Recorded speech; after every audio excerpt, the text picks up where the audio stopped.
దళితుల్ని మోసం చేసిన బీఆర్ఎస్ నాయకులు మొసలి కన్నీరు కారుస్తున్నారని కాంగ్రెస్ నాయకులు సంపత్ కుమార్ అన్నారు.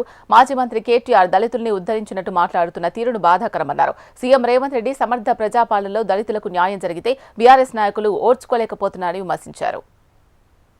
ఈ రకంగా 10 సంవత్సరాల్లో దళితులను అనేక రకాలుగా అనగదొక్కి అనేక రకాలుగా వాళ్ళ హక్కులను కాలరాచి కల్వకుంట్ల రాజ్యాంగం పేరిట డాక్టర్ బాబాసాహెబ్ అంబేద్కర్ ఇచ్చినటువంటి రాజ్యాంగాన్ని అనగదొక్కి ముందుకు పోయిన కనుకనే తెలంగాణ సమాజంలో ఉన్న అత్యధిక దళితులు మీకు చెంపపెట్లాక మొన్న జరిగినటువంటి ఎన్నికల్లో ఉతికి ఆరేసి మడత పెట్టి ఇస్త్రీ చేసిర్రు. అందుకే మీ అయ్య ఫామ్ హౌస్ లో వండుకున్నాడు. దళితుల దెబ్బనే బిడ్డ గుర్తుపెట్టుకో. ఈ రోజు నువ్వు పిచ్చుకుక్కలాగా ఒర్లుకుంటూ తిరుగుతున్నావు ప్రతిపక్షంలో వచ్చినటువంటి ఆ నైరాశ్యంలో.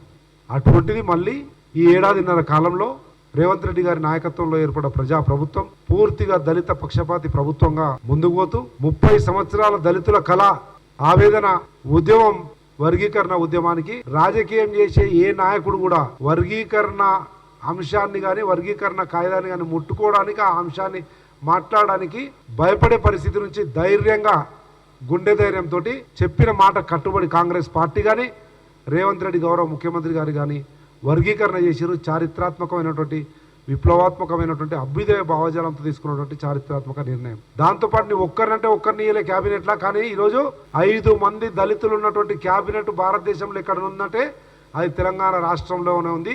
అది ప్రజాపాలన, అది కాంగ్రెస్ పార్టీ, అది రేవంత్ రెడ్డి నాయకత్వము. దళిత పక్షపాతిగా ముందుకు పోతున్నటువంటి రేవంత్ రెడ్డి గారు అన్న విషయాన్ని గుర్తు చేస్తా ఉన్నాం.